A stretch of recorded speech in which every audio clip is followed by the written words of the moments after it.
Hello, Year 8, and today, and possibly over the next several lessons, we are going to be looking at how we make a stellated dodecahedron. So yes, you've probably seen these at the back of my room, and I've probably been saying all year we would make these at the end of the year. And yes, it's going to be difficult, but I would rather us give it a go than not try at all. This is a task that will require the utmost patience. You're going to have to be as incredibly accurate as you can using a pair of scissors. You are going to have to take your time. The more you take your time on this task, the final result might actually look something like this.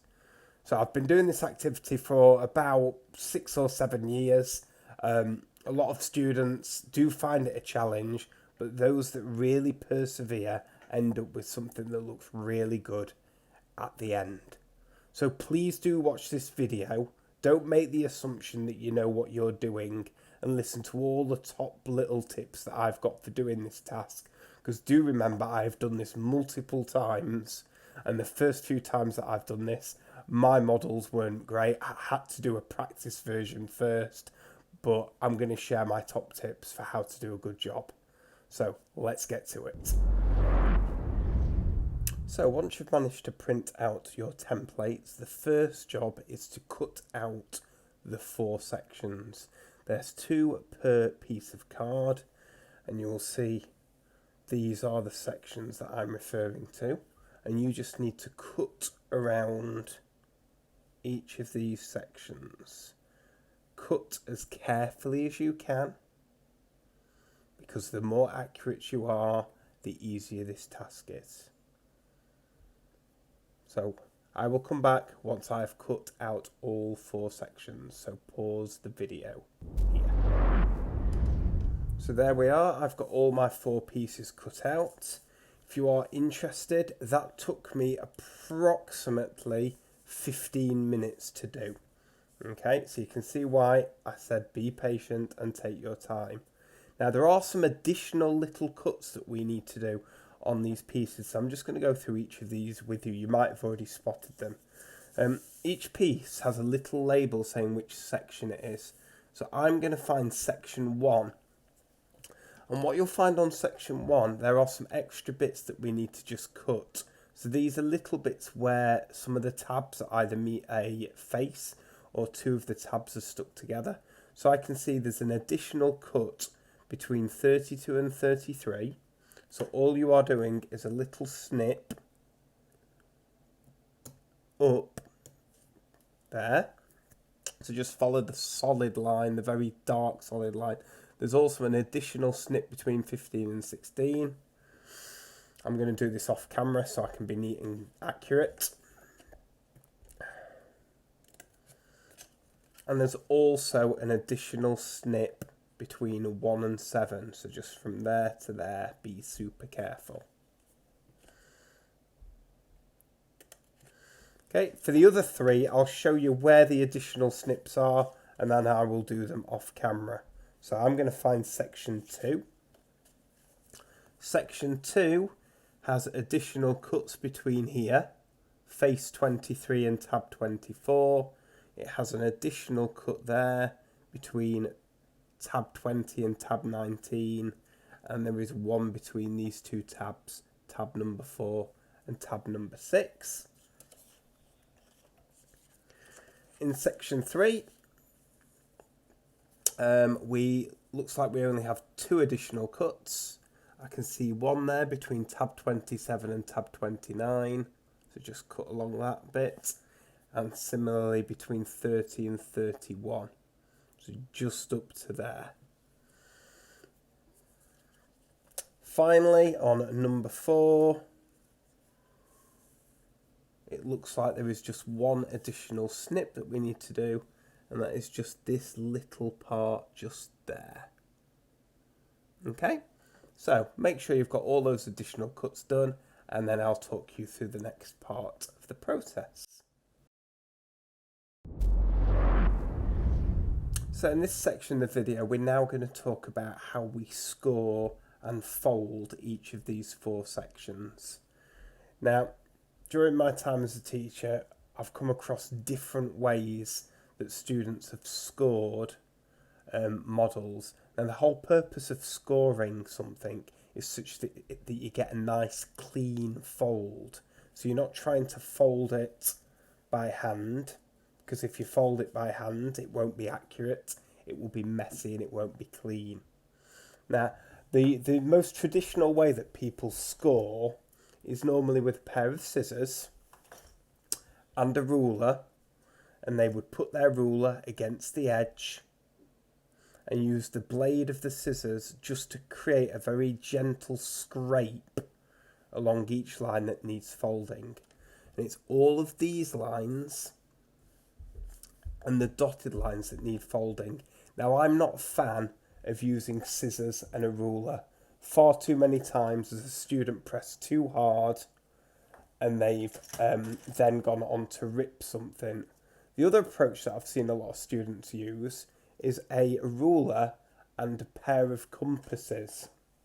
And they use the pair of compasses in a way where they use the sharp point of the compass to again create that kind of scratching part that makes the fold super easy.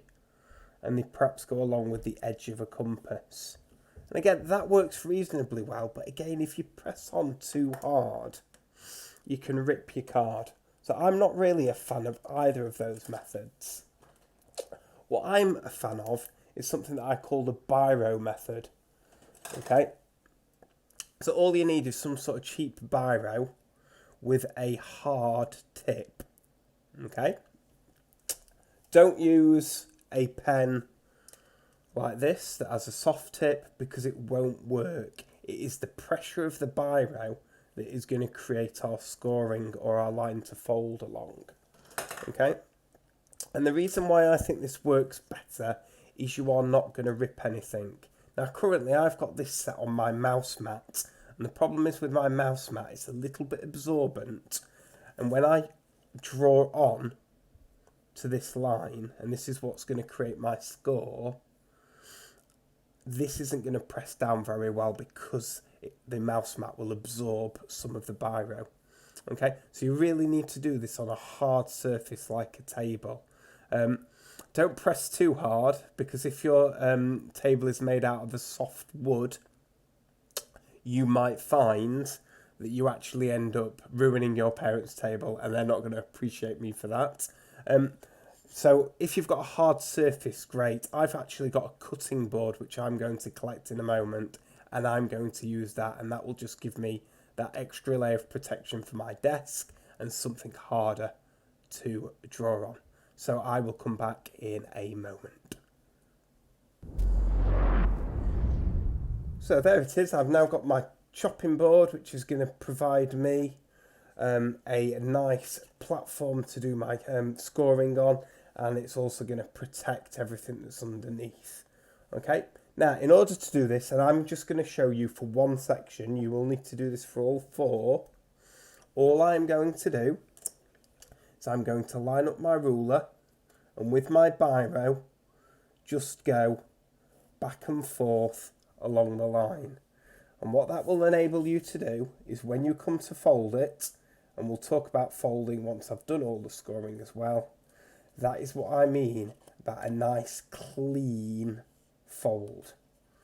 So every single section needs doing. The dotted lines, the solid lines, the lines with the tabs, every single section needs a back and forth with the biro. Just press on and just go back and forth. Sometimes you might get a little bit of excess ink, so if your biro's starting to get messy, just give it a little clean. And I'm going to do the rest of those sections. So I'll be back in a minute once I have done all 4. So there we have it. Those are my 4 sections. I've gone over them all in a biro. I've now been at this activity about 30 minutes. Okay? So what I'm going to do now is I'm going to look at the folding process. And once you've finished the folding, If you're wanting to split this activity into 2 lessons, you might decide to stop after the folding. If you're enjoying it, you might decide to carry on. It's entirely up to you. So I'm going to take section 1, so let me just move these other 3 pieces out of the way. And all I need to do is fold along these sections. Now, originally there were some solid lines and there were some dashed lines, and the direction that you have to fold these in depends on the line. But I will just give you what the general shape should look like. So all of these triangles in kind of what's a little bit like a semicircle, or you could say perhaps half of a decagon, fold together to form one of the spikes. So you'll see for all of these folds, I'm doing them inwards, and including that tab there. Okay, and eventually that's going to come together to form one of your, almost like your little pyramids. It's going to be one of your spikes. Okay, between the 2 decagons, where these things are joined together, that will actually be a fold that goes away. Okay, you'll get a general feel for this as you're folding one, and once you've folded one, you're probably able to fold the other ones without having to think about it. You can see that I've done this so many times, I'm not having to really think about it. I know which way the folds go. So I'm just going to fold along these lines. Don't worry if you fold them the wrong way, because when it comes to start then putting the shape together, you'll realise you've folded it the wrong way. Just don't overfold them. Sometimes if you keep folding things back and forth, your lines that you've scored, particularly if you've used a pair of scissors or a compass, can get a little bit weak and tear off. I would avoid using sellotape, but if yours is starting to fall apart, then you might have to stick some things back with sellotape. So this will give you a general feel for what one of the folds will be like. The big folds, the big tabs, should always fold inwards, okay, because that is going to form, like I say, one of your spikes. The little tabs at the bottom will fold out, but like I say, don't worry at this stage if you get some of the folds the wrong way. It won't matter. Okay, so big folds fold in. All the triangles fold in. Where 2 triangles meet on the shorter edge, fold out. Big tabs fold in. Little tabs fold out. And even I might have got some of these things wrong, but we'll see. So what I would recommend is you do the folding on each of the 4 sections, and then this will be the end of this video, and in my next video I will talk about the decorating, I will talk about the gluing, and the final kind of tips and tricks for putting this thing together. I'm also planning to go into school tomorrow and maybe raiding Mr. Hopkins' art supplies.